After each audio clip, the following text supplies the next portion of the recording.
ಇದು ಎಚ್ಚರಿಕೆ ಕೊಡ್ತಾ ಇದೀವಿ ಸನ್ಮಾನ್ಯ ಮಾಜಿ ಸಂಸದರಾದಂತ ಸುರೇಶ್ ರವರಿಗೆ. ತಾವು ಏನಕ್ಕೆ ಮಾತಾಡ್ತಿದ್ದೀರಾ ಅಂತ ನಮಗ್ ಗೊತ್ತಿದೆ. ನೀವಿಲ್ಲಿ ಸೋತಿದ್ದೀರಾ, ಅಲ್ಲಿ ನಿಮ್ಮ ಸಹೋದರರಿಗೆ ಇನ್ನೂ ಸಿಎಂ ಸ್ಥಾನ ಕೊಟ್ಟಿಲ್ಲ. ಹಾಗಾಗಿ ನೀವು ಈ ರೀತಿ ಏನು ಸೋಲಿನ ಹತಾಶೆಯಿಂದ ಮತ್ತೆ ಸಿಎಂ ಕೊಡ್ಲಿಲ್ಲ ಅನ್ನೋ ಒಂದು ಹತಾಶೆಯಿಂದ ತಾವು ಈ ರೀತಿ ಮಾತಾಡ್ತಾ ಇದ್ದೀರಾ.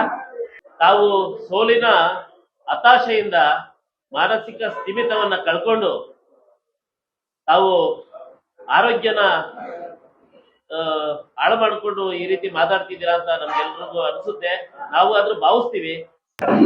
ಮಾಜಿ ಸಂಸದರಾದಂತ ಡಿ.ಕೆ. ಸುರೇಶ್ ರವರು ಕುಡಿಗಲ್ನ ಖಾಸಗಿ ಕಾರ್ಯಕ್ರಮದಲ್ಲಿ ನಮ್ಮ ನಾಯಕರಾದಂತ ಎಚ್.ಡಿ. ಕುಮಾರಸ್ವಾಮಿ ರವರ ಬಗ್ಗೆ ಹಗುರವಾಗಿ ಜನರ ಚಪ್ಪಾಳೆ ಮತ್ತು ಶಿಳ್ಳೆ ಗಿಟ್ಟಿಸ್ಕೊಳ್ಳೋ ಒಂದು ಕೆವುಲಿಂದ ಕುಮಾರಣ್ಣ ಅವ್ರ ಬಗ್ಗೆ ಬಹಳ ಹಗುರವಾಗಿ ಮಾತಾಡಿದಂಥದ್ದು ತಮ್ಗೆಲ್ರಿಗೂ ಗೊತ್ತಿದೆ. ಈಗಾಗಲೇ ರಾಜ್ಯದಲ್ಲೆಲ್ಲ ಸೋಷಿಯಲ್ ಮೀಡಿಯಾದಲ್ಲಿ ಬಹಳ ಜೆಡಿಎಸ್ ಕಾರ್ಯಕರ್ತರ ಮನಸ್ಸಿಗೆ ನೋವಾಗೋ ರೀತಿಯಲ್ಲಿ ಹೋಗ್ತಾ ಇದೆ. ಆ ದೃಷ್ಟಿಯಿಂದ ಇವತ್ತು ನಾವು ರಾಮನಗರದಲ್ಲಿ ಪತ್ರಿಕಾಗೋಷ್ಠಿನ ಕರೆದಿದ್ದೀವಿ.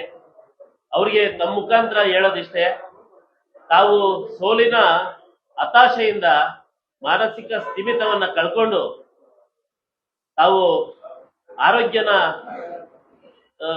ಹಾಳು ಮಾಡಿಕೊಂಡು ಈ ರೀತಿ ಮಾತಾಡ್ತಿದ್ದೀರಾ ಅಂತ ನಮ್ಗೆಲ್ರಿಗೂ ಅನ್ಸುತ್ತೆ. ನಾವು ಆದ್ರೂ ಭಾವಿಸ್ತೀವಿ. ದಯಮಾಡಿ ತಮ್ಮ ಕುಟುಂಬದವರಾಗ್ಲಿ ಅಥವಾ ತಮ್ಮ ಕಾರ್ಯಕರ್ತರಾಗ್ಲಿ ಕರ್ಕೊಂಡೋಗಿ ತಮ್ಮನ್ನ ಯಾವ್ದಾದ್ರು ಒಳ್ಳೆ ಹಾಸ್ಪಿಟಲ್ ಅಲ್ಲಿ ತಮಗೆ ಚಿಕಿತ್ಸೆ ಕೊಡಿಸೋದ್ರ ಮುಖಾಂತರ ತಮ್ಮ ಆರೋಗ್ಯನ ಗುಣಪಡಿಸಬೇಕು ಅಂತ ಅಂದ್ಬಿಟ್ಟು ನಾವು ತಮ್ಮ ಕಾರ್ಯಕರ್ತರ ಹತ್ರ ಕೇಳ್ಕೊಳಕ್ ಇಚ್ಛೆ ಪಡ್ತೀವಿ.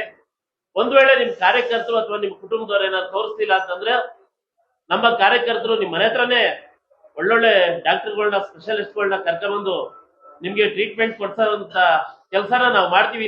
ಇನ್ನೊಂದ್ಸರಿ ಏನಾದ್ರು ಕುಮಾರಣ್ಣನ ಬಗ್ಗೆ ತಾವೇನಾದ್ರು ಇದೇ ರೀತಿ ಮಾತಾಡಿದ್ದೆ ಆದ್ರೆ ನಾವೇ ನಿಮ್ ಮನೆ ಹತ್ರ ಡಾಕ್ಟರ್ಗಳನ್ನ ಕರ್ಕೊಂಡ್ ಬರೋಂತ ಕೆಲಸನ ಇನ್ನು ಕರ್ನಾಟಕದಲ್ಲಿ ಬದುಕಿದೀವಿ. ಜೆಡಿಎಸ್ ಕಾರ್ಯಕರ್ತರು ತಾವೆಲ್ಲ ಹಗುರವಾಗಿ ಮಾತಾಡಿದ್ರೆ ಕೇಳ್ಕೊಂಡು ಮನೆಗೆ ಸೇರ್ಕೊಳ್ಳೋಂತಾರಲ್ಲ ನಾವು.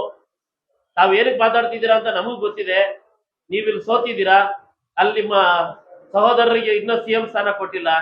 ಹಾಗಾಗಿ ನೀವು ಈ ರೀತಿ ಏನು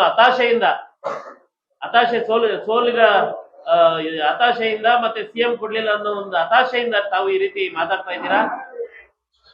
ತಾವು ಈಗಾಗ್ಲೇ 3 ಬಾರಿ MP ಆಗಿ ಗೆದ್ದಂತ ಸಂಸದರು KMF ಹೋಗಿದ್ದೀರಾ ಅಂತ ಅಂದ್ರೆ ನಿಮ್ಮ ಯೋಗ್ಯತೆ, ಕಾಂಗ್ರೆಸ್ನವ್ರು ನಿಮ್ಮನ್ನ ಯಾವ ಯೋಗ್ಯತೆಯಲ್ಲಿ ನೋಡ್ತಾ ಇದ್ದಾರೆ, ನಿಮ್ ಯೋಗ್ಯತೆ ಏನು ಅಂತ ಅನ್ಬಿಟ್ಟು ಇಷ್ಟಕ್ಕೆ ಗೊತ್ತಾಗುತ್ತೆ.